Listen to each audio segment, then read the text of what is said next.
Caminando Jesús junto al mar de Galilea, vio a Simón y a su hermano Andrés, que echaban la red en el mar, porque eran pescadores, y les dijo: venid en pos de mí, y os haré pescadores de hombres. Al instante dejaron sus redes y lo siguieron. Leí Marcos 1, 16 al 18, que es el texto de esta semana que estaremos estudiando, en el cual se recalca grandemente la importancia de la relación y el discipulado en la gente común. Hablamos de gente común como nosotros como seres humanos podríamos entenderlo. Esa gente que no tiene estudios, gente que no tiene una preparación como otras personas. Sin duda alguna, Jesús nos dejó un ejemplo bastante marcado en cuanto a las relaciones con este tipo de personas. ¿Cómo nosotros como cristianos deberíamos relacionarnos? Cuando nosotros aprendamos a mantener una relación constante con Dios, entenderemos que no existen clases sociales, sino que todos somos hermanos y estaremos completamente listos para formar parte del reino de los cielos. Bienvenidos a Escuela Sabática Universitaria.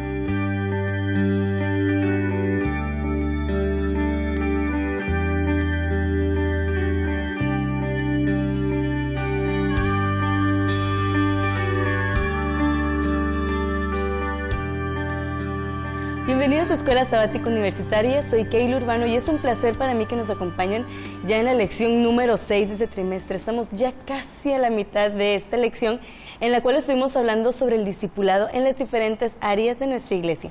Y bien, para esta ocasión me acompañan unos amigos y muchas gracias por haber aceptado la invitación. Vamos a permitir que ellos se presenten.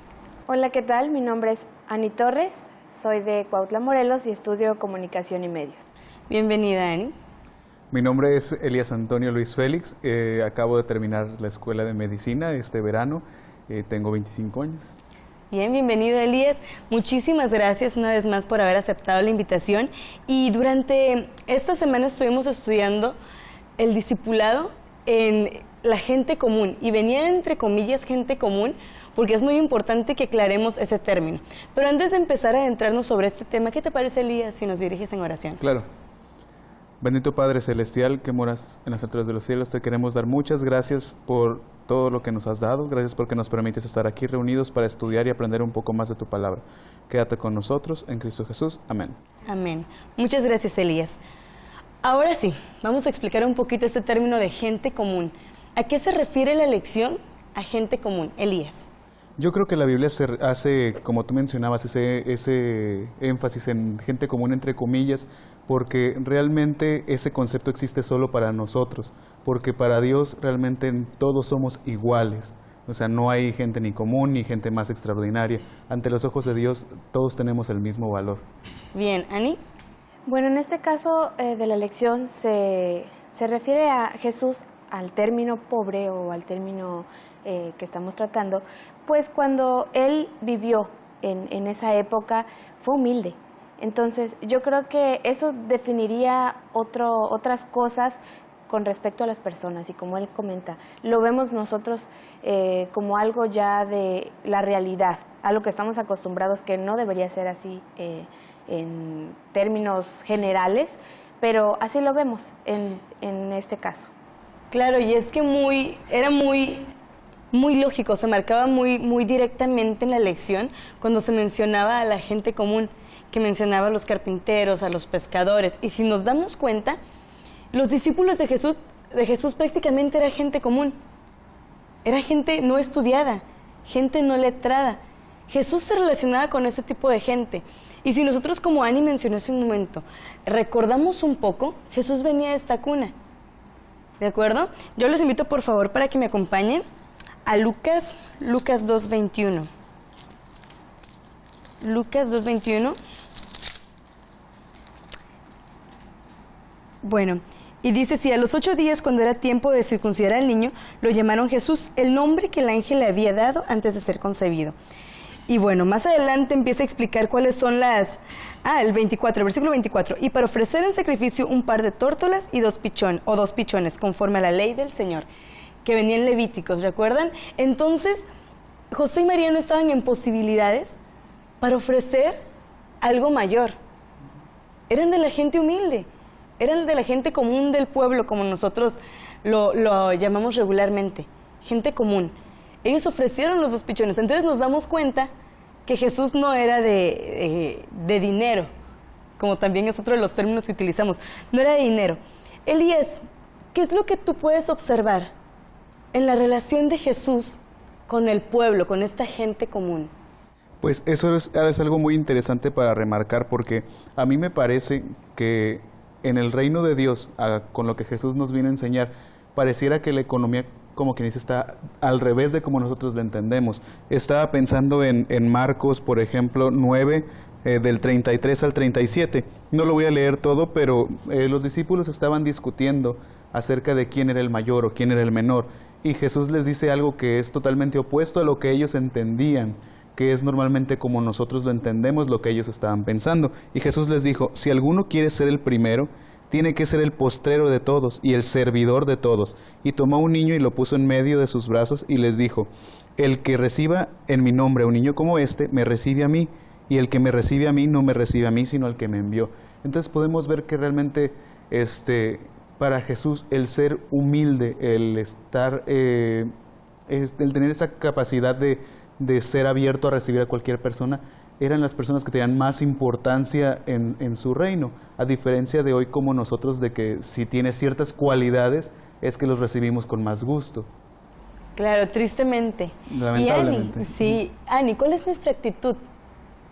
Tú con los 20 y tantos años que llevas en esta tierra, ¿cuál es tu actitud o cuál es lo que tú percibes de nosotros como cristianos hacia el trato con esta gente? Porque si bien Jesús nos dejó un ejemplo que conocemos de un trato de respeto y de una relación cercana con gente como nosotros, con gente común, ¿cuál es lo que tú has observado? Mi concepto en general es que, para empezar, todos somos iguales, todos somos hijos de Dios. Y creo que el término común, pues quizá puede sonar un poco despectivo, como podría ser quizá otra palabra ordinaria, gente ordinaria, pero realmente creo que ahí puedo definir que todas las personas de las que nos rodeamos, con las que convivimos, cada persona tiene algo en especial, y no quiere decir con eso que, bueno, yo soy más que otra persona, porque todas tienen sus diferencias, y unas tienen sus cualidades, otras tienen sus talentos, son diferentes. Entonces, yo creo que como cristianos debemos tratar a todos por igual, porque realmente eso es algo que Dios nos ha ido enseñando con el paso del tiempo, y lo explica en su palabra. Tratar a todos por igual es lo que debemos tener en cuenta, en claro. Claro, y lo tenemos muy en cuenta, pero como que se nos olvida. Se nos olvida el ejemplo tan grande que Jesús nos dejó en la Biblia. ¿Y qué pasa cuando viene alguna persona, vamos a llamarlo, grande o notable, con un renombre, con un alto puesto? Se le abren todas las puertas, ¿cierto? Y olvidamos el mandato de Jesús, olvidamos el ejemplo de Jesús. Jesús se relacionaba tanto con escribas, fariseos, tanto con prostitutas, con huérfanos, viudas, con pobres, leprosos.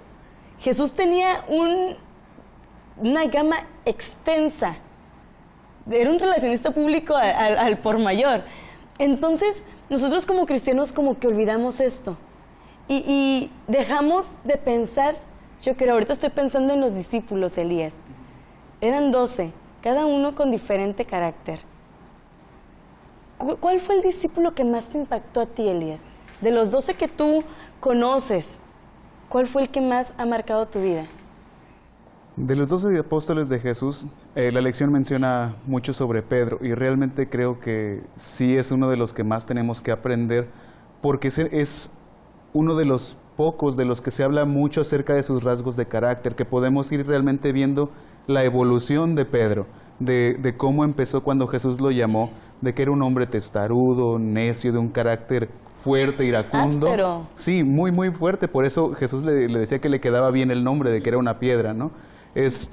Hasta después que llegó a ser un discípulo tan humilde, que sabemos por la historia que al final terminó siendo tan humilde que cuando lo crucificaron a él, porque Pedro también murió en crucifixión, no se consideró ni siquiera ser digno de ser crucificado en la misma posición que su maestro, y pidió que lo crucificaran cabeza abajo. O sea, realmente fue una transformación total del corazón de Pedro, que solamente pudo haber sido posible por algo que remarca la lección, que es que a pesar de que tenía esos defectos, estuvo dispuesto a aceptarlos y a dejarse guiar por el Espíritu Santo en que poco a poco fueran transformados por medio de Jesús.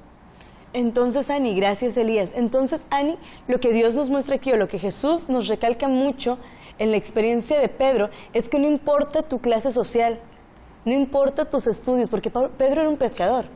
Entonces, no importa lo que tú eres, si tú deseas ser cambiado por el Espíritu Santo, vas a ser transformado por Él. Quiero comentar algo sobre Pedro que se menciona en Lucas capítulo 5. Claro, el título es La pesca milagrosa y no lo voy a leer todo, pero ahí se menciona cómo Pedro llegó a desconfiar. Era una persona que no creía, o sea, en el momento en que Dios le dijo, ¿saben qué? Tiren la red, pero Pedro ya estaba como que totalmente nefastado de que no le salía, no pudo pescar nada durante el día. Entonces, no creía en Dios, era, como ya lo mencionó, necio, terco, tenía muchos defectos, quizás se podría decir. Pero realmente, al fin de cuentas, se menciona que respondiendo Simón le dijo, Maestro, toda la noche hemos estado trabajando y nada, hemos pescado, mas en tu palabra echaré la red. Y habiéndolo hecho, encerraron gran cantidad de peces y su red se rompía. Entonces hicieron señas a los compañeros que estaban en la otra barca para que viniesen a ayudarles, y vinieron y llenaron ambas barcas de tal manera que se hundían. Y aquí viene algo muy, muy importante que dice, viendo esto, Simón Pedro cayó de rodillas ante Jesús diciendo, apártate de mí, Señor, porque soy hombre pecador. Él aceptó que no había tenido la suficiente fe y confianza en Dios de que al momento en que Él le dijera iba a suceder el milagro. Entonces yo creo que Dios realmente cambia tanto el carácter y totalmente como persona lo puede hacer. Claro, pero solamente si nos dejamos ser utilizados por Dios. Y ahora que estás mencionando esto, tal vez podemos decir, no, es que Pedro era una persona voluble, cambiaba cada rato de temperamento y era muy irracional. Porque los invito, por favor, que vayan conmigo a Mateo 16, 15 al 17, cuando Jesús pregunta con los discípulos, ¿ustedes quién creen que soy yo? ¿Y qué responde Pedro? Porque Pedro era de los que primero hablaba. Pedro se adelantaba a todo, ¿verdad? Y él responde, tú eres el Cristo, el Hijo del Dios viviente. Y es donde Jesús le contesta, dichoso eres, Simón, hijo de Jonás, porque no te lo reveló carne ni sangre, sino mi Padre que está en los cielos. Vemos una transformación de Pedro, como Elías ya mencionó, como tú también ya mencionaste, Ani. Un Pedro que está luchando con el Pedro carnal a un Pedro que quiere estar en comunión con Dios. Entonces, una vez más notamos que no importa si somos gente común o si somos gente extraordinaria, como lamentablemente se menciona. Y que está queriendo aprender, porque me llama la atención de que en este Pedro no es el primero en hablar, como antes, de que siempre es lo primero, como dices tú, el que siempre está de impulsivo, sino que aquí primero los demás hablaron, pero él como que se dejó espacio para razonar y dejó, como Jesús le dijo, dejó que fuera impresionado por el Espíritu Santo hasta que fue movido a confesar que Jesús era el Hijo de Dios, ¿no? Pero eso muestra también que Pedro estaba dispuesto a aprender, a no decir siempre lo primero que yo pienso, sino qué será realmente lo correcto. Me llama la atención eso. Claro, Elías, sino ser más que nada utilizado, como tú mencionaste, por el Espíritu, o sea, ser impresionado por Él. Y bien, en un momentito más nos vamos a ir a un corte, pero quiero que nos quedemos, que tengamos una pregunta en mente. ¿Qué tan fácil es para nosotros, siendo adventistas, siendo cristianos, siendo jóvenes, adultos, qué tan fácil es para nosotros ejercer juicios?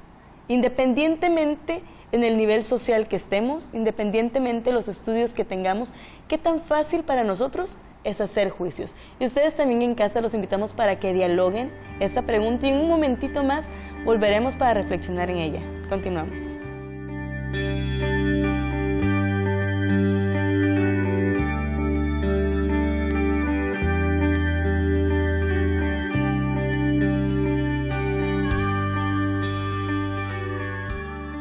¿Qué sabes hacer?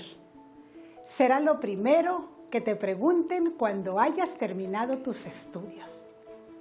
Para que puedas responder a esa pregunta, en nuestra universidad te proveemos de prácticas profesionales a lo largo de la carrera. Lugares de alta tecnología, y en espacios muy precarios.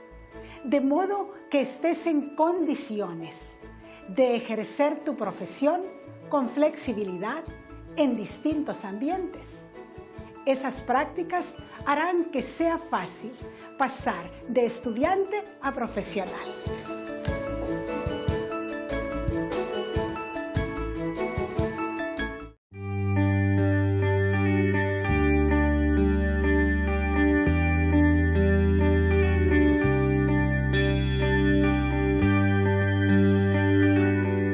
Bienvenidos nuevamente a Escuela Sabática Universitaria. Gracias por continuar con nosotros. Y hace un momento nos quedamos con una pregunta en mente, Ani y Elías. ¿Qué tan fácil es para nosotros, o por qué es tan fácil para nosotros ejercer juicios hacia las demás personas solamente viendo? Yo creo que es en parte por una misconcepción que tenemos acerca del pecado. Normalmente nosotros tendemos a clasificar el pecado como por niveles, que algunos pecados son más graves que otros. Entonces pensamos que los que yo tengo son menores que los de mi hermano y por ende tenemos a ver aquel que tiene esos pecados que son más graves a mis ojos como que es más pecador y lo juzgamos como que él está apartado de Dios y yo no.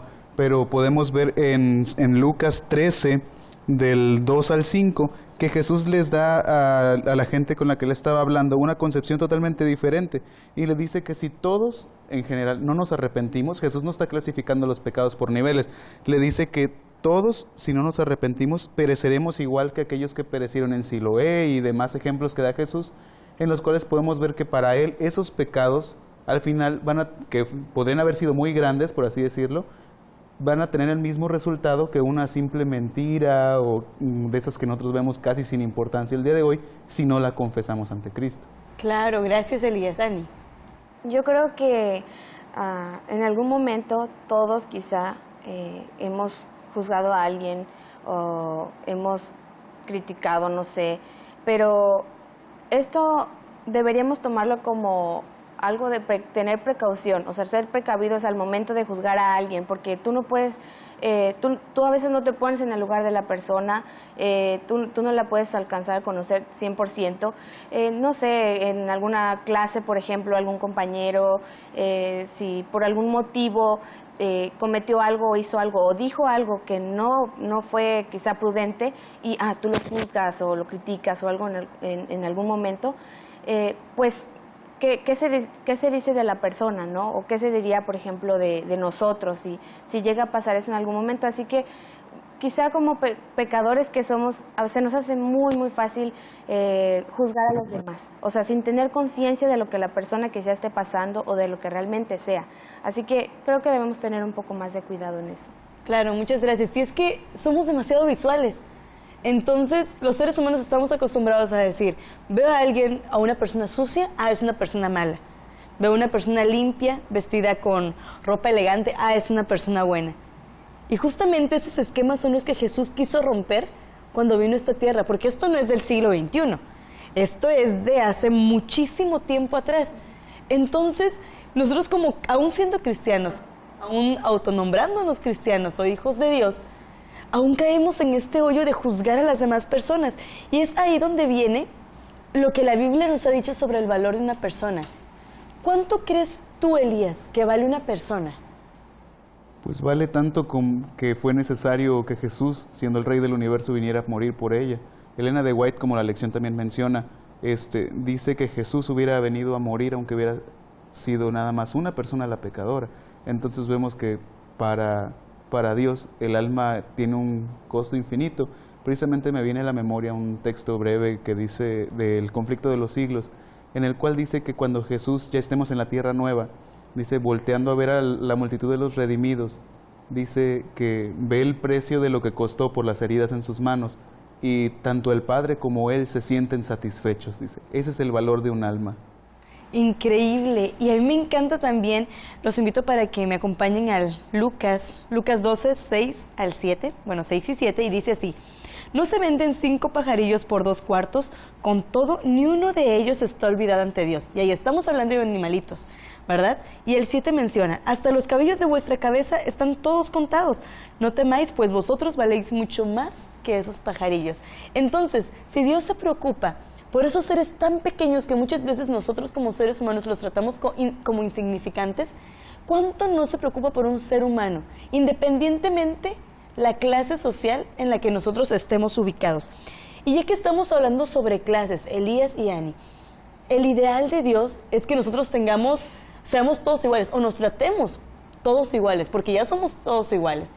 Tenemos la sangre de Cristo que nos ha hecho libres, pero ¿por qué entonces, siendo ya iguales, nosotros nos empeñamos en crear barreras, ¿verdad? Clase baja, clase media alta, clase alta. Entonces, ¿por qué nosotros hacemos eso? Ani. Bueno, quiero compartir con ustedes un versículo en Gálatas 3, versículos 28 y 29, y dice: ya no hay judío ni griego, no hay esclavo ni libre, no hay varón ni mujer, porque todos vosotros sois uno en Cristo Jesús. Y si vosotros sois de Cristo, ciertamente el linaje de Abraham sois y herederos según la promesa. Sin duda alguna, este versículo deja en claro que no hay clase alta, ni clase media, ni clase baja. Para Dios todos somos iguales, así que debemos tomar este concepto que da la lección acerca de todas las personas que nos rodean, de aquellas con las que convivimos. Nadie es más que otro, y sobre todo puede pasar en algunas profesiones, o en trabajos, o en clases, con compañeros, con amigos, que podemos quizá subestimar a alguien, pero realmente debemos tener cuidado con lo que hacemos o a quien quizá juzgamos en algún momento, porque definitivamente Dios, así como lo hizo cuando vino aquí a la tierra, trató a todos por igual, y es algo que tenemos que tomar como ejemplo a seguir. Claro, Ani, y es muy importante, a mí me gusta mucho esta parte del versículo número 28, de Gálatas 3, 28, que dice: todos sois uno en Cristo Jesús. O sea, independientemente la clase social que nosotros tengamos, independientemente del estudio que tú tengas, eres uno. Yo siempre tengo la idea de que cuando tú entras a la iglesia, independientemente de tus estudios, tú eres un adventista del séptimo día, o tú eres un cristiano, ¿verdad? Y la persona que está al lado de ti es tu hermano. Sea el presidente de la república, sea el coordinador de la carrera, sea quien sea, es tu hermano, independientemente del estudio que tenga. Y eso creo que es lo que nosotros debemos entender como cristianos. O no sé, Elías, ¿cómo ves este punto?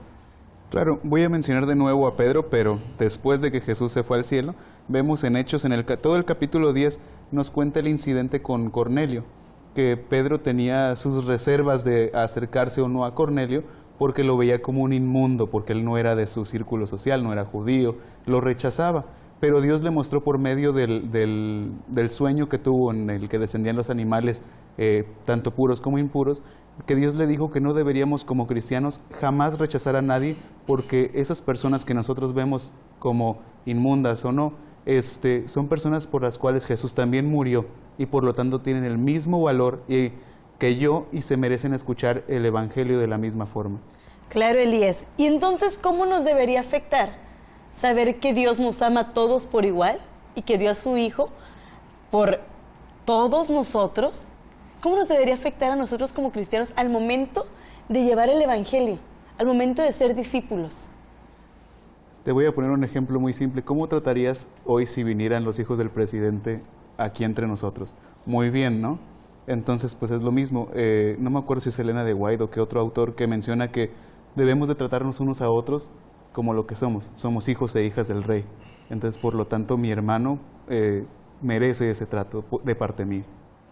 ¿Ani? Yo creo que en sí, como seres humanos, debemos tener ese concepto claro de poder como iglesia tratar a todos por igual al momento de llegar, al momento de saludar a cualquier persona. Es más, si hay alguien que no conoces y está sentado al lado de ti, tratarlo por igual, saludarlo, darle la bienvenida, o quizá, y puede pasarnos a todos, que hay una persona sentada cerca de ti que quizá no te caiga bien, pero ¿qué es lo que Dios nos ha enseñado? A tratarnos a todos por igual, somos hermanos, como tú ya lo mencionaste. Entonces, tener ese trato como lo tuvo Dios con sus discípulos, con la gente que lo rodeaba, con la gente que se le acercaba al momento de que Él compartía con ellos su tiempo, pero los trataba humildemente, con cariño, y obviamente es algo que nosotros debemos tomar en cuenta también, hacerlo con amor, tratar a los demás y a nuestro prójimo como Dios trató a ellos también.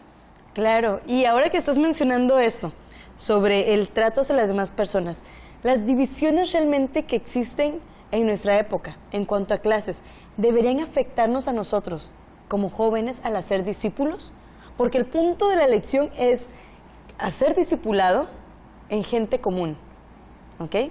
Entonces, ¿deberían afectarnos ese tipo de situaciones? De ninguna manera. Creo que es la primera carta del apóstol Juan, menciona que todo aquel que dice que está en Jesús debe andar como Él anduvo. Y Jesús, cuando estuvo aquí, no hizo nunca esa clase de distinciones. Entonces nosotros, si somos sus discípulos, tampoco debemos de hacerlas. Muy bien, muchas gracias Elías, muchas gracias Ani. Y ya para concluir, ya estamos en la última partecita del repaso de la lección. ¿Cuáles son aquellos personajes en la Biblia que claramente tú distingues como gente común y que sin duda alguna marcaron mucho la Biblia y marcaron el conocimiento que nosotros tenemos de las Sagradas Escrituras? Bueno, en lo personal está Pablo, que Pablo no era de gente, no era común desde el inicio, porque si sabemos, Pablo venía de Saulo de Tarso venía de una buena cuna. Pero ¿qué pasó después al ser transformado? Él se relacionó con todo tipo de personas. Y él mencionaba, yo sé vivir en la abundancia y sé vivir en la austeridad. Entonces, a mí se me hace Pablo un personaje importantísimo en la Biblia, que fue gente común, como se llega a llamar, pero también como gente extraordinaria, porque llegó a relacionarse con mucho tipo de personas. Elías. Me viene a la mente el rey David, que ahorita pensamos en el rey David y sí, nos imaginamos ya en el momento del trono y todo eso, pero no tuvo ese origen. Si recordamos a David, prácticamente nadie daba un peso por él, como decimos comúnmente, porque era el más chiquito y el menor de todos, que era tan insignificante que era el que mandaban a cuidar al rebaño porque no tenían nada más que hacer con él, como quien dice. Pero Dios vio algo en él, vio en su corazón, como dice Samuel, cosas que nosotros no vemos porque nosotros miramos las apariencias. Pero Dios vio algo en él a lo que le pudo sacar provecho, y David, dejándose usar al igual que Pedro, fue transformado para llegar a ser el rey más importante de la nación y uno de los antepasados de Jesús. Muchas gracias, Elías. Ani. Viene a mi mente la reina Esther, en el momento en que ella vivió con su tío Mardoqueo, cómo se le enseñó a hacer con los demás. Ella era una persona muy servicial, tenía un carácter muy bello, y Dios la puso en un lugar estratégico para poder ayudar a su pueblo. Entonces, yo creo que Esther se define como una mujer muy, muy fuerte, aparte de eso, una persona humilde, una persona que dio todo por enfrentarse a su rey. Entonces, a mí se me hace un personaje muy definido con lo que estamos tratando. Bien, muchísimas gracias Elías, muchísimas gracias Ani por sus aportes, gracias por los comentarios, por los textos, y muchas gracias a ustedes que nos estuvieron sintonizando a lo largo de esta transmisión. Los invitamos para que continúen con nosotros aquí en Escuela Sabática Universitaria. Hasta pronto.